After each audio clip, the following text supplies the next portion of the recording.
Doctor Camilo, presente, y presidenta, yo le pediría que una vez se verifique el quórum, que de todas maneras me conceda para decir algunas cosas, porque yo creo que en esto, independiente de quórum o no, aquí hay una responsabilidad de cada uno de los partidos y cada uno de los concejales. Todos estamos lo suficientemente grandecitos como para saber la importancia de un debate de esto, independiente de lo que cada cual tenga que decir. Pero yo, señora presidenta, sí me he preparado muy serio para este tema, muy serio, porque creo, señora presidenta, que además el gran socio, el gran aliado, el gran cómplice de la corrupción es el silencio.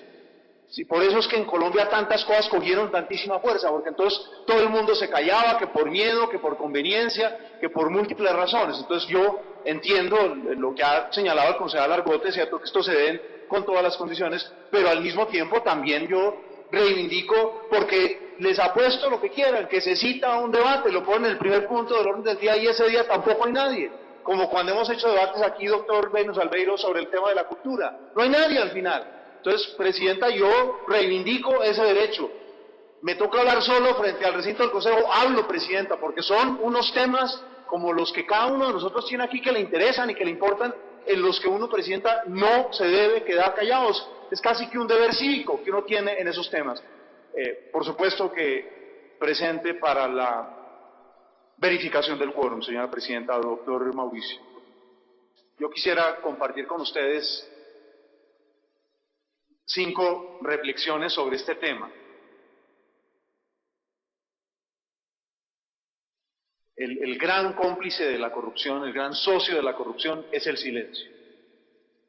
Y nuestra sociedad, a pesar de que vive escándalos todo el tiempo sobre la corrupción, prácticamente, doctora María Victoria, yo escuchaba con mucha atención los debates que usted enunciaba que se hicieron. Prácticamente en ninguno de esos grandes debates sobre la corrupción se llega a conclusiones de fondo. Se involucran unas cuantas personas, se señalan bienes, se habla de tramas de la corrupción, pero al final ni los organismos disciplinarios, ni la Fiscalía General de la Nación o las entidades locales de control desentrañan qué es lo que está en el trasfondo de todo esto. Cuando un mal se vuelve endémico, pues hay que buscarle una cura a fondo para ese mal. De lo contrario, pues los males se perpetúan. La familia Gates ha donado, entiendo, $1.000 millones para encontrar la cura a la malaria, ¿cierto? Hay un mal, entonces hay un tipo de personas que dicen, unos filántropos, unos gobiernos, unos científicos que dicen, hay que ir hasta el fondo de este tema. Entonces, el primer punto tiene que ver con la responsabilidad política de los partidos en estos temas. Y la responsabilidad política de quienes somos miembros de los partidos y tenemos unos cargos de investidura popular. No soy y no pretendo ser juez de nadie. Hay unas decisiones que deben ser tomadas por los organismos de control y por la justicia. Pero sí asumo mis responsabilidades y mis deberes políticos frente a este tema. Y los partidos en general nos hemos quedado cortos frente a este cáncer de la sociedad colombiana. Porque lo que uno dice es, si este tema es recurrente una y otra vez, está aquí el tema, por ejemplo, de la movilidad en Bogotá, y los partidos tienen unas ofertas de solución para ese tema, todos los partidos. Aquí, cuando discutimos sobre ese tema, bien sea para resolverlo por la vía de la valorización o del endeudamiento o con los recursos propios de la ciudad, cada uno de nosotros trae soluciones frente al tema de la movilidad. Dice qué es lo que hay que hacer, dónde hay que gastarse la plata, cuáles obras son las que hay que realizar. Pero ¿cuál es nuestra posición de fondo de los partidos frente al tema de la corrupción? ¿Cuál es, además de digamos, como en parte lo decía el concejal Miguel Uribe, cuál es, además digamos, de plañir, de llorar cada vez que hay un escándalo de corrupción y de decir olímpicamente, no, es que cada cual que responda por los asuntos, cuáles son las reformas de fondo que los partidos le están presentando a la sociedad colombiana sobre este tema? Claro, se expiden códigos cada vez más duros, pero por algún lado se halla el esguince, la tronera, la abertura, para que este tema vuelva a resurgir con fuerza en la sociedad colombiana. Entonces, por eso, felicito a cada uno de los concejales que está aquí presente en estos momentos, porque independiente de que tengamos quórum, tiene una posición, ya la presencia a estas alturas, sin nadie, sin cámaras, sin periodistas, es una actitud personal frente al tema de la corrupción y es, me importa. Yo creo que la presencia personal aquí es, me importa el tema, me importa el tema. Puede ser que entremos a discrepar sobre cómo se lo enfoca, sobre cuáles son las soluciones, pero me parece que hay que decirle con claridad a la opinión pública que los partidos pierden el año en este tema, los partidos políticos, en el país lo pierden, en el país. Porque uno diría, es decir, ¿cuál es la insistencia del tema y cuáles son las acciones concretas de los partidos? Los partidos, por ejemplo, se demoran un larguísimo tiempo para asumir sus responsabilidades cuando sectores completos de un partido aparecen involucrados. Y casi como que hay una lavandería donde la bandera y el logo del partido se lava independiente de los crímenes que sean cometidos en su nombre. Segundo punto, apreciados colegas. Tenemos muchas denuncias, muchísimas, muchos escándalos. Y lo grave es que sorprendentemente la escandalitis termina encubriendo el sistema de fondo de la corrupción. Porque la escandalitis hace que la opinión pública vea la corrupción como una telenovela, un nuevo capítulo. Y telenovelas se fabrican todos los días en Colombia. Y los canales tienen horarios, el grueso de sus horarios destinados a las telenovelas. Y eso termina como con un síndrome de que los ciudadanos nos habituamos a los escándalos y los aceptamos casi que como parte del paisaje. Entonces, la pregunta de fondo es, ¿cuál es el sistema que permite que impunemente los recursos públicos y los impuestos sean robados de manera reiterada? Y pasaría al tercer punto.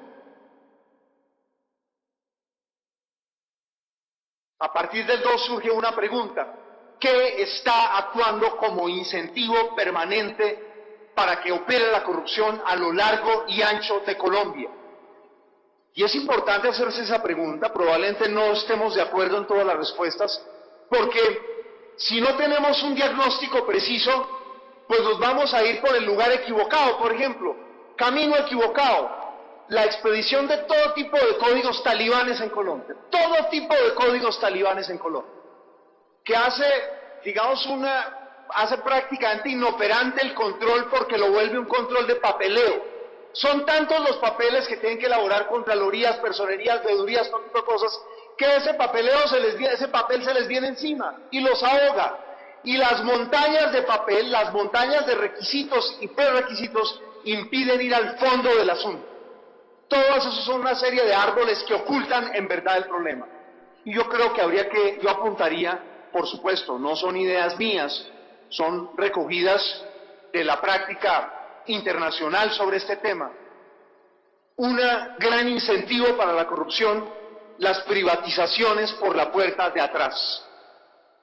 Porque las privatizaciones por la puerta de atrás han creado en Colombia un capitalismo parásito que deriva su fuerza de extraer recursos públicos de manera permanente de la corrupción. A mí me indigna, y lo voy a decir con toda franqueza, cuando todos estos Nule, Tapias, Gómez, etcétera, etcétera, son llamados empresarios. ¿Empresarios de qué? Empresario es una persona que asume el riesgo empresarial, que va en busca de un crédito, o que su familia reúne los recursos para que salga a la arena empresarial, que se quiebra varias veces en su vida, que tiene que cambiar varias veces de actividad empresarial porque esta no le funcionó, que tiene que ir a llorarle a los bancos para que le pasen saldos en rojo. Estos no son empresarios, estos son parásitos que gangrenan al Estado, que como sanguijuelas todo el tiempo extraen recursos de la actividad estatal. Un ejemplo, respetados colegas, señora presidenta, un hallazgo que dejó sorprendidos a las superintendencias que intervinieron, las empresas de los Nules, que manejaban más de 2 billones de pesos en contratación. Y es que no tenían contabilidad los Nule. No había contabilidad, doctor José Arco. No había contabilidad. Sí, todo esto se manejaba, por supuesto, quien alguna vez en su vida ha tenido algún tipo de actividad empresarial, sabe que un elemento fundamental es la contabilidad. Sí, ¿por qué no tenían contabilidad? Porque el chorro estaba abierto desde el distrito, pero fundamentalmente desde la nación.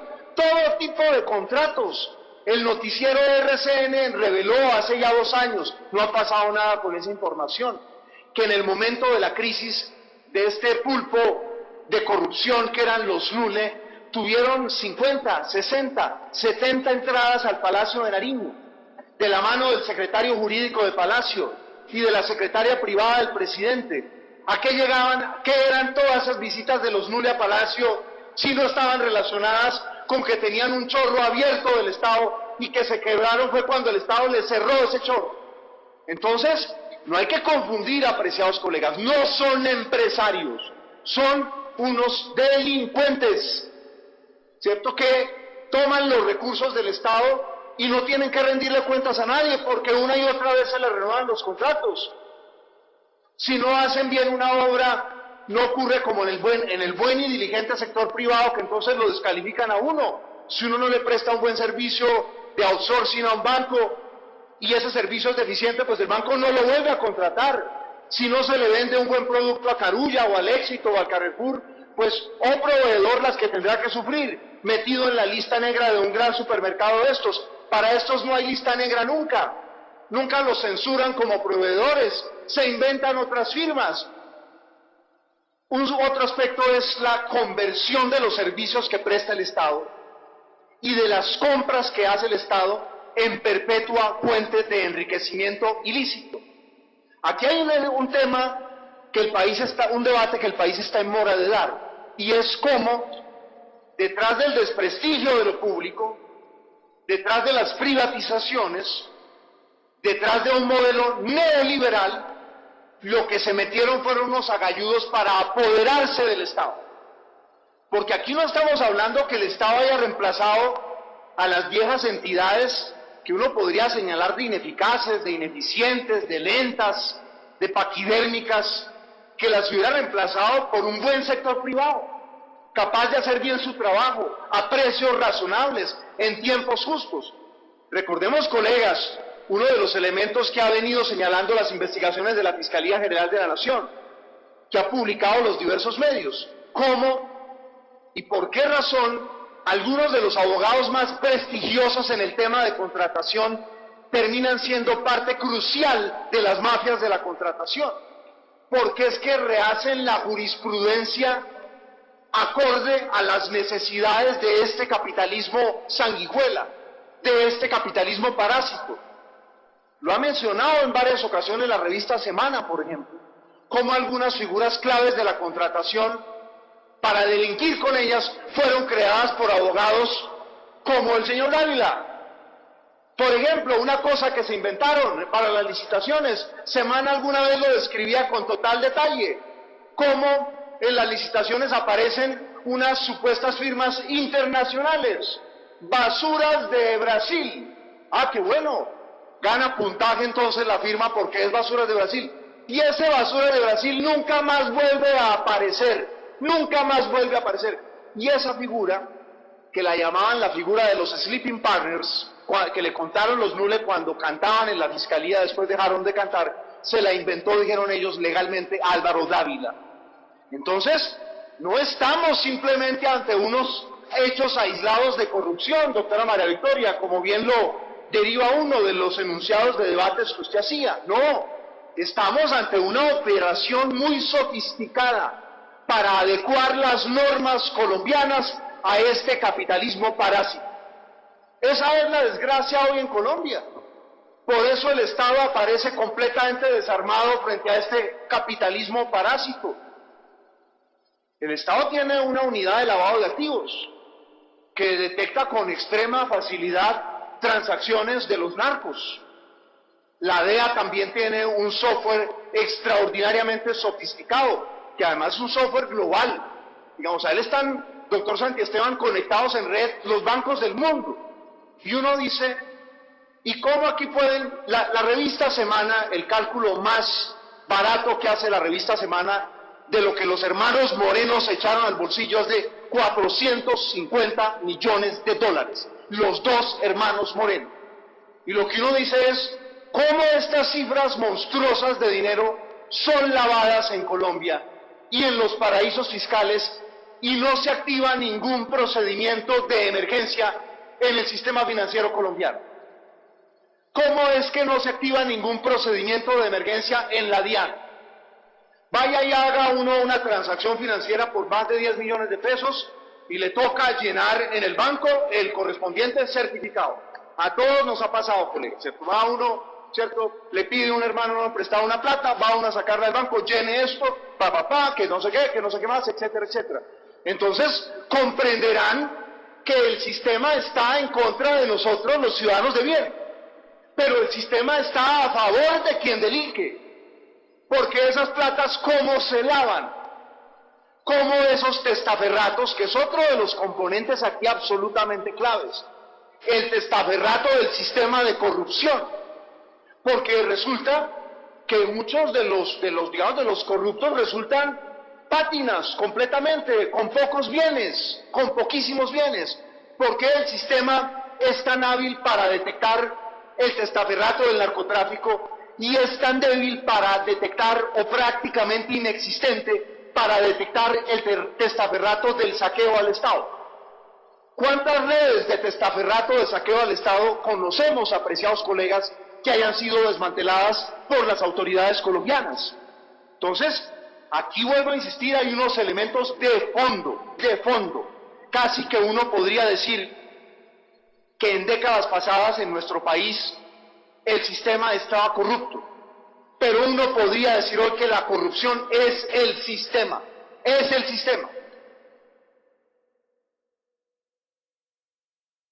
¿Qué pasa, por ejemplo, con todos estos organismos de control que tiene el país, que cuestan decenas de miles de millones de pesos, cientos de miles de millones de pesos?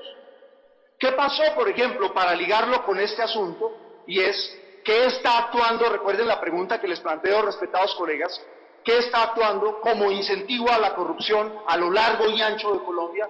¿Qué pasó, por ejemplo, con el juicio fiscal que la doctora Sandra Morelli salió a anunciar con bombos y platillos por la 26 a los exalcaldes Moreno y Lucho Garzón? ¿Qué pasó con ese juicio fiscal? ¿Por qué ese juicio fiscal se ha caído varias veces? Tiene la Contraloría una nómina impresionante. ¿Y por qué entonces se le cae de manera tan fácil el juicio fiscal a los exalcaldes? Hay otro elemento que se volvió endémico en Colombia. En la Universidad Externado de Colombia realizó una encuesta que tiene unos parámetros mundiales sobre soborno, y el 90% de los empresarios señalaba, doctor Celo, en esa encuesta publicada hace 2 meses exactamente, que pensaba que el resto de sus competidores pagaba sobornos. Lo dice el 90% de los empresarios encuestados en las principales ciudades industriales del país. Se hizo en las principales ciudades industriales del país. Y cuando les preguntan, el promedio de esos sobornos era 14.6%. Es decir, comisiones de casi el 15%. Entonces, hay un elemento allí al cual nos hemos habituado como sociedad, y es aceptar que es absolutamente normal que en las relaciones entre el sector privado y el sector público, o en las relaciones entre este capitalismo pirata y el sector público, las comisiones sean lo normal. Digamos, ¿cuáles son los elementos, por ejemplo, que la Fiscalía ha creado para este tipo de cosas? Aquí hemos escuchado que le han grabado a todo el mundo en Colombia. En Colombia le graban a todo el mundo, grabaciones además que uno a veces quedaba sorprendido. Recuerden, grabaron al expresidente Uribe. ¿Se acuerdan ustedes cuando dijo que le iba a partir no sé qué a no sé quién? Y uno dice, exactamente, un fotógrafo que estaba diciendo no sé qué cosa, le parto la no sé qué, como dice el doctor Argote. Y entonces lo que uno dice es, doctor Álvaro Argote, es, ¿dónde están las herramientas tecnológicas para perseguir este tipo de delitos? ¿Por qué todo ese aparato de inteligencia de Colombia puede ser para perseguir a los narcotraficantes? ¿Y por qué todo ese aparato de inteligencia de Colombia no se utiliza para ir detrás de la corrupción? Porque la corrupción es el sistema. No es que el sistema esté corrupto. La corrupción en Colombia es la desgracia nuestra, es el sistema.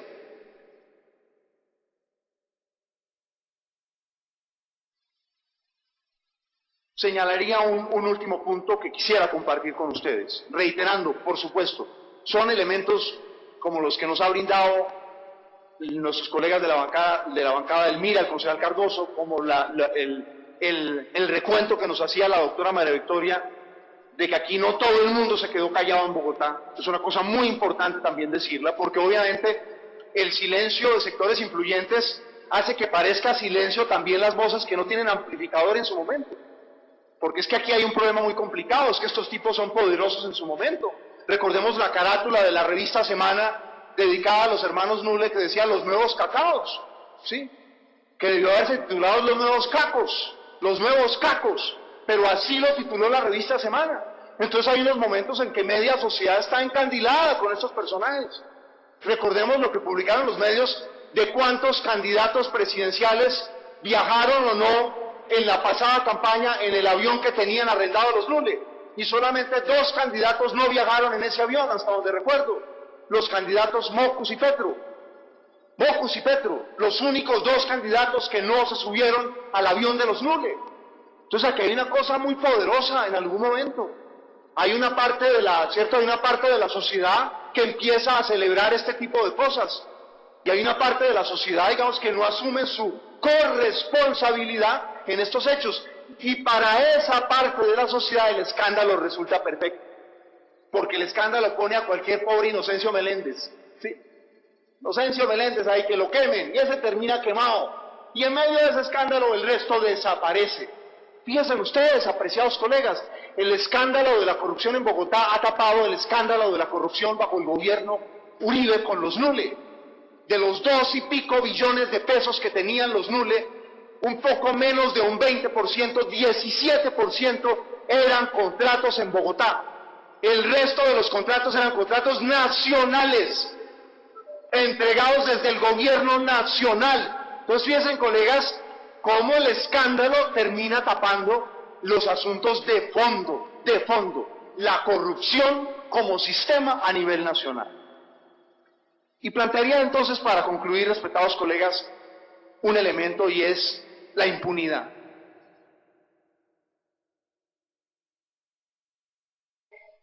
La impunidad es la que termina generando en todos nosotros como ciudadanos la idea de que esto es inevitable, doctor José Arce, de que esto es inevitable, que no hay absolutamente nada que hacer.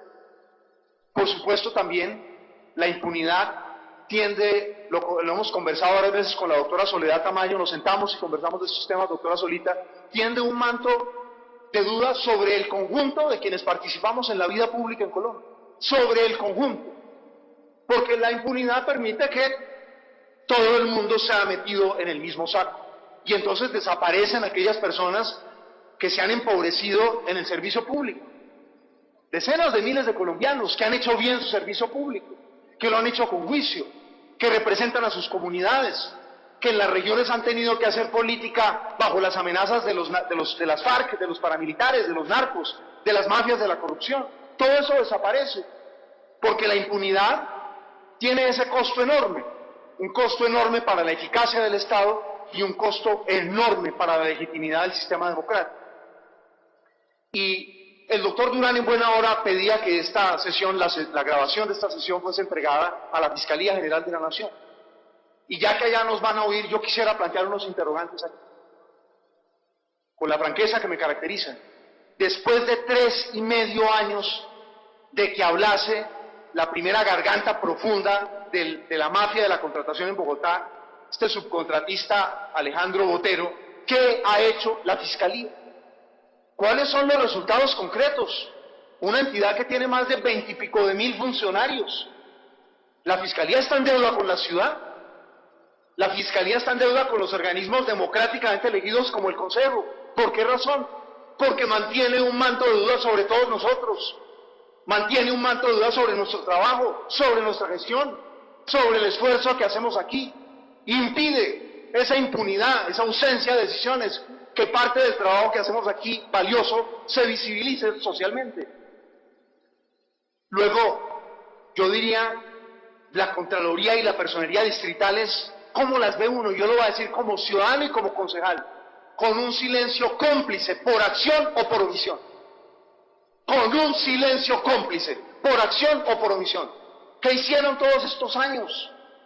Son las entidades a las cuales el presupuesto, y me corregirán los colegas que han estado durante los últimos años, les ha crecido, inercialmente en algunos casos, exponencialmente en otros casos. ¿Cuáles son los resultados ante la sociedad? ¿Cómo puede existir en Bogotá una Contraloría y una Personería hoy en Bogotá cuando no entregaron ninguna advertencia a tiempo, cuando callaron, cuando quienes la dirigían estuvieron involucrados, como lo dice la justicia, o habían sido elegidos, como el expersonero de Bogotá, el pasado, elegidos a dedo, para complacer a los hermanos Moreno y para complacer las pilatunas terribles que iban a hacer en la ciudad? Entonces, me parece que eso hay que debatirlo también, y nosotros como consejo, ahí claramente tenemos una responsabilidad. Recordarán, apreciados colegas, el debate que propuse aquí cuando se elegían Contralor y Personero, y les decía, colegas, no estoy en contra, ni más faltaba, de que existan unas coaliciones políticas que puedan definir cuál es la orientación de sus órganos. Eso es además constitucional, pero sí estoy en contra del silencio del Consejo frente a lo que ocurrió con esos órganos que no hicieron absolutamente nada. Señora Presidenta, apreciados colegas, quizá es el problema de fondo de la sociedad colombiana. Están en La Habana sentados el gobierno y las FARC, parece que se van a sentar el gobierno y el ELN, y uno desea de corazón que esa vía para resolver algunos de los problemas del país se dé, y que las armas se callen en Colombia y haya muchos más argumentos y muchas menos balas. Es mi deseo de corazón. Pero muy probablemente, Presidenta, apreciados colegas, el problema central hoy de la sociedad colombiana, o no, es que no se está debatiendo allá. El problema central de la sociedad colombiana, digamos, si hoy tuviéramos paz en Colombia, este problema que nos trae aquí no desaparecería. Ese es el problema central de la sociedad colombiana. Ese es el nudo en el que estamos trancados como sociedad. Nuestra incapacidad de enfrentar a fondo el que el sistema que tenemos hoy, en buena medida, trabaja todos los días para incentivar, para hacer posible el saqueo de los recursos públicos. Señora Presidenta, usted ha sido muy generosa con la señora Vicepresidenta, con el tiempo que me han asignado. Agradezco a los colegas que estamos aquí, a los colegas que están aquí a esta hora, y volvería a insistir, este es un debate que debemos dar, apreciados colegas, no importa cuánto estemos aquí, no importa el día, no importa la hora, porque él se refiere a nuestras actitudes políticas frente al principal veneno que daña hoy a nuestra sociedad. Gracias, señora Presidenta.